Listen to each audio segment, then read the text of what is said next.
Olha só, o que é um texto de como que eu vou saber encontrar opinião? Primeiro eu tenho que pensar que a opinião é aquilo que eu penso, é algo pessoal, é subjetivo, né? São as minhas impressões. E quando se trata de opinião, não há como comprovar, porque às vezes a minha opinião é diferente da sua, né? O que eu penso geralmente é diferente da opinião de outras pessoas. Pode até parecer, em alguns momentos a gente tem a mesma opinião, em alguns casos, mas a opinião geralmente é algo pessoal, é individual, cada um tem o seu. Então não pode haver comprovações. Agora, quando se trata de fato, algo que é real, há como a gente buscar e comprovar, porque há registros, há dados, há pesquisas, né? Há estatísticas, então tem números, então há possibilidade de nós irmos atrás e descobrirmos se aquilo é ou não um fato. E repito, opinião geralmente é a avaliação que a gente faz sobre alguma coisa. Por exemplo, o dia está quente. Bom, o dia estar quente é um fato. Qual que é a minha avaliação, a minha opinião sobre isso? Eu não gosto de dias quentes, eu prefiro dias frios. Quer dizer, é a minha opinião, mas você pode falar assim, eu prefiro o sol quente, eu não gosto de frio não gosto de passar frio de jeito nenhum, gosto de calor. Não passar frio. Não é? Então, assim, isso é questão de opinião. A minha avaliação sobre o dia quente é que eu não gosto, eu prefiro os dias frios, mas é opinião. Então, quando se trata de opinião, é algo muito pessoal, certo? Então, aqui dentro da questão, nós temos que analisar a alternativa que emite uma opinião. Então, vamos pensar. Quando ele diz assim, a questão 5, tá? Mas andei lendo livros e descobri que aquelas cores todas não existem na pena do pavão. Nós vimos aqui o quê? Está falando que ele leu livros, então aconteceu de verdade. Isso é uma opinião ou é um fato? Um fato. Um fato, porque está falando que ele leu, aconteceu, é um fato, não é opinião, não é pensamento dele. Pode falar. Eu vou clicar na canção, acho que tá escuro. Escuro? Não, fala. Pode falar. Vai. Tá escuro. Eu considerei a glória de um pavão ostentando o esplendor de suas cores. É um luxo imperial. Quando ele colocou que eu considerei, já começa a entender que é algo que veio dele, né? Algo pessoal. E aí ele diz, é um luxo imperial. Quer dizer, é a opinião dele também. Na visão dele, essas cores, essa glória, é o quê? É um luxo. Para nós, por exemplo, para mim, ou para o Anjo, ou para o Vitor, poderia não ser nada de luxo. Eu poderia ver aquelas penas, ver o pavão com aquelas penas e ficar com medo dele. Não acho nada de glorioso, não. Eu tenho medo daquele bichão e tal. Poderia, não poderia? Então, isso sim é uma questão de opinião. No caso dele, ele disse o quê? Que é um luxo imperial. Então, aqui nós temos sim um traço de opinião. Então, a alternativa que traz para nós a opinião é justamente a questão B. Beleza.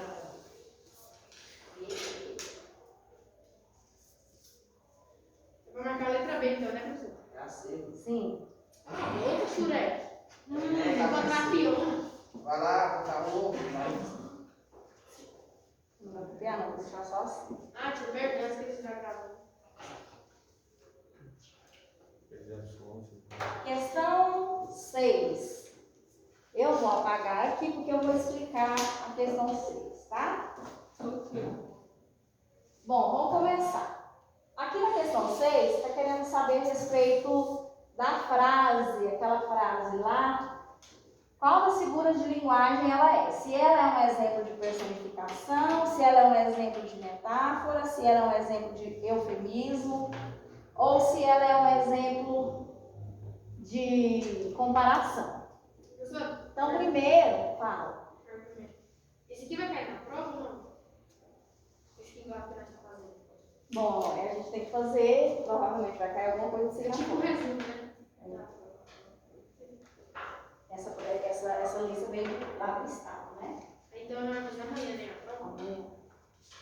Então, vamos resgatar conteúdos que vocês já aprenderam. Vamos relembrar o que é eufemismo. O eufemismo, alguém se lembra?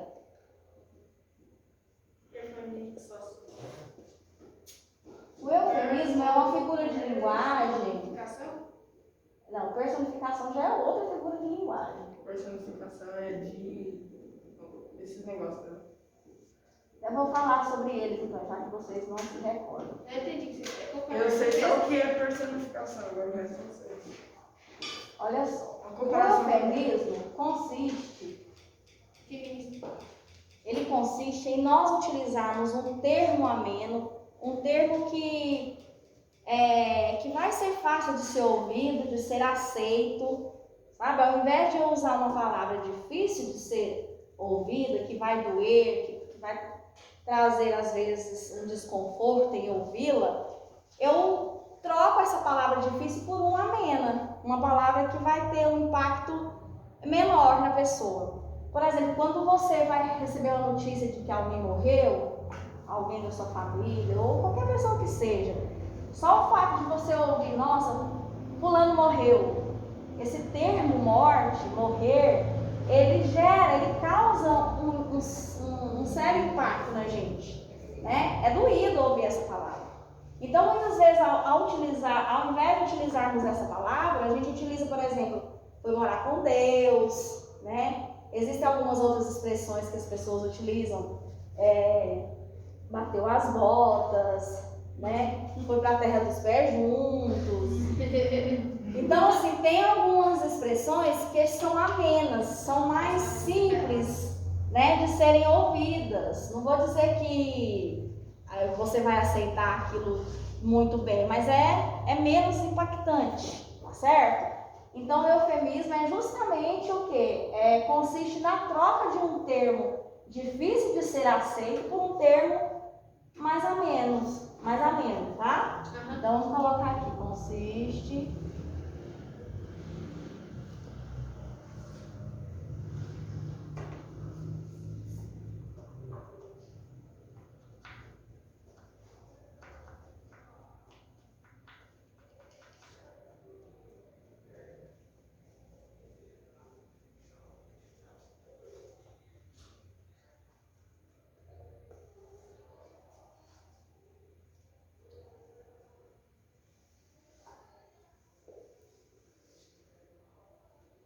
Vou dar outro exemplo de eufemismo. Por exemplo, alguém te chama de mentiroso. Ah, sou mentiroso. É doído ouvir o termo mentiroso. Nossa, mas você me chama de mentiroso, né? Sou mentirosa. Então, assim, ao invés de você dizer esse termo que é mais difícil, você diz, você não está falando a verdade, você está faltando com a verdade. Certo? Então você não chama o outro de mentiroso, você diz que ele está faltando com a verdade. É uma expressão mais o quê? Mais amena, mais fácil de ser engolida, de ser ouvida. Tá certo? Certo. Agora a personificação. O que é a personificação? A personificação consiste em você atribuir características humanas a seres inanimados, a seres não humanos. Como assim, características humanas?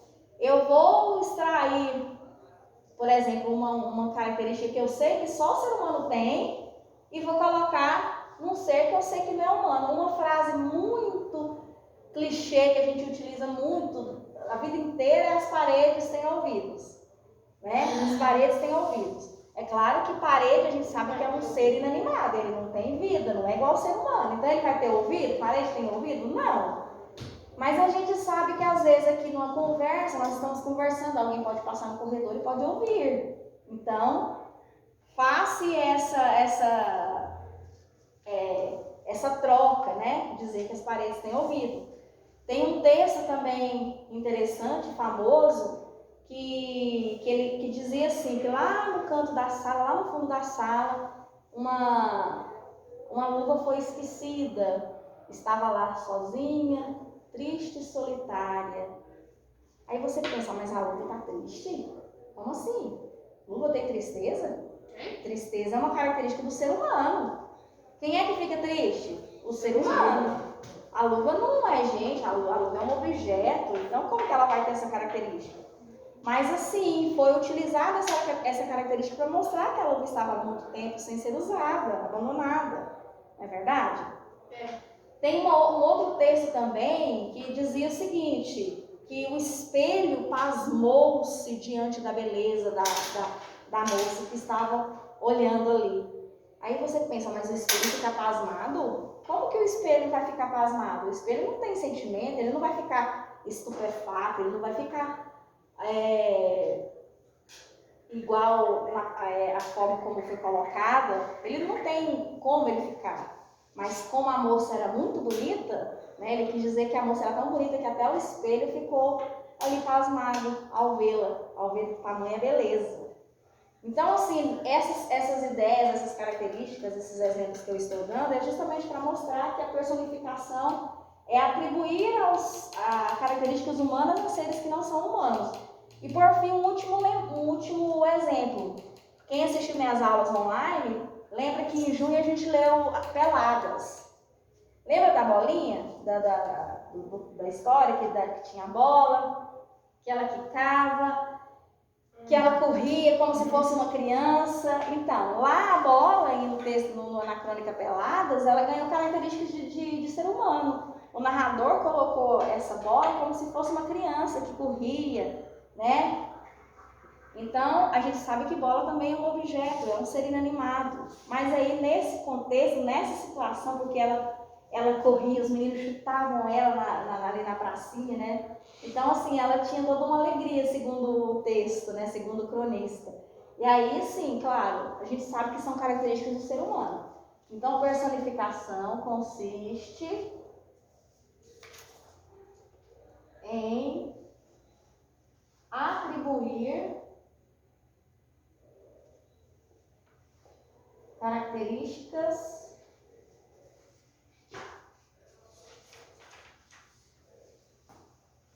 humanas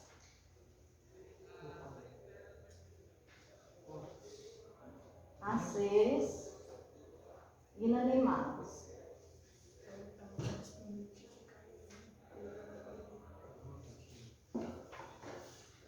E por fim, vamos pensar na metáfora. Uma forma de facilitar o entendimento da metáfora, que geralmente eu utilizo para todo mundo entender, é pensar que a metáfora é o seguinte: eu sempre vou dizer que uma coisa é outra, sem que ela realmente seja. Eu vou afirmar, isso é aquilo, mas a gente sabe que de verdade não é. Exemplo, tem uma frase bastante famosa que diz assim, ó: o amor é fogo. Se eu olho no dicionário, se eu vou pesquisar no dicionário o significado do termo amor, o dicionário vai trazer para mim que amor é um substantivo, vai trazer um significado completamente diferente do fogo. Lá no dicionário vai falar que amor é uma coisa e que fogo é outra coisa. Então, professor, por que o poeta está falando que o amor é fogo? Ele afirmou, não afirmou? Ó, o amor é fogo. Mas a gente sabe que não é. Literalmente, no sentido denotativo, no sentido comum, lá no dicionário, todo mundo vai ver igual. Não vai ter esse mesmo sentido, é diferente. Só que dentro do texto, o poeta, ele brinca com as palavras. Ele traz significações diversas para o texto. E aí, por que então, professor, aqui ele está dizendo que o amor é fogo? Ele está dizendo que o amor é fogo porque há uma semelhança. Qual semelhança, professor? Bom, eu sei que o amor, ou melhor, eu sei que o fogo, se eu colocar a mão no fogo, queima. E dói, vai me machucar. E dependendo, eu vou até para o hospital, eu posso até morrer. É claro. Mas se for uma queimadura, dependendo do jeito que você queimar, claro. Depois eu falo. Pode falar. O amor é fogo, certo? Certo. O amor é algo de sentimento. Isso. O fogo, se você botar, você vai queimar e você vai sentir dor. Isso. O amor dói. Então não se apaixona. Então, por que o autor colocou aqui então que o amor é fogo? É justamente por essa semelhança. O fogo dói, eu posso me queimar e me machucar e parar no hospital. O amor, dependendo das circunstâncias em que ele acontece, ele também pode fazer a gente sofrer. Né? posso gostar de uma pessoa que não gosta de mim, e aí isso vai me fazer sofrer, não é? Eu posso gostar, por exemplo, eu posso gostar de alguém que às vezes a minha família não gosta, não é? Não vai aceitar, isso também pode me fazer sofrer. Então ele pode doer. Por esse motivo o autor falou que o amor é fogo. Ele falou nesse contexto. Se eu for pensar nesse contexto, aí faz sentido. Eu só não posso pensar no sentido denotativo, que é o sentido do dicionário. Falar que de verdade mesmo, o amor é fogo. Não, não é. A gente sabe que não é. Ele só pode ser fogo no sentido que o poeta quis mostrar. Ele quis mostrar que o amor é fogo, porque o amor também, assim como o fogo, pode machucar em certas situações. Num amor que não é correspondido, numa situação que a gente sabe que às vezes vai fazer a gente sofrer, fazer a gente chorar. E aí sim ele é fogo. Tem outro exemplo, vou dar outro exemplo de metáfora. Tem um texto, não é ao pé da letra, mas, por exemplo, eu li uma frase que dizia assim, a menininha tinha os cabelos dourados, louros, e aí dizia assim que os cabelos eram como sóis, ou melhor, eram sóis. E aí se você analisar o sol ilumina, o sol parece que ele é amarelo, ele ilumina, ele clareia, ele tem luz. E o cabelo louro também tem, então se a gente for comparar, parece, não parece? E aí, mas se a gente for analisar, pesquisar lá no dicionário, será que cabelo é sol? Não é? Cabelo vai ser uma coisa, sol vai ser outra coisa. O sentido é totalmente diferente. Mas no sentido conotativo, isso pode acontecer sim.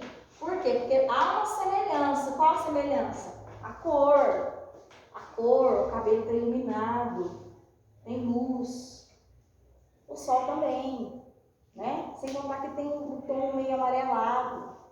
Agora, se a gente for levar em consideração a frase que está aqui no texto, qual é a frase que nós temos? O pavão é um arco-íris de plumas. Gente, pavão pode ser arco-íris? Lá no dicionário, se eu for pesquisar o que é pavão, vai falar que pavão é um arco-íris? Não vai. Mas por que o poeta disse que o pavão é um arco-íris? Vai das cores dele. Isso, porque tem uma semelhança, tem algo que é semelhante. E o que é semelhante? As cores do arco-íris, que o arco-íris é colorido. E o pavão também é colorido. Por isso que o poeta disse, voltando aqui que eu esqueci a frase, o pavão é um arco-íris de plumas. Então, tem uma relação de semelhança. Ele afirmou, o pavão a gente sabe que não é. Se for lá no dicionário, no sentido denotativo, jamais, não é. Mas no sentido conotativo, nessa semelhança que você citou, que são o quê? São coloridos tanto o arco-íris quanto as penas do pavão, aí sim faz sentido. E aí nós temos o quê? Nós temos um eufemismo nessa frase? Nós temos uma personificação nessa frase? Ou nós temos uma metáfora? Ou nós temos uma comparação? Uma comparação. Qual que é a diferença entre a metáfora e a comparação?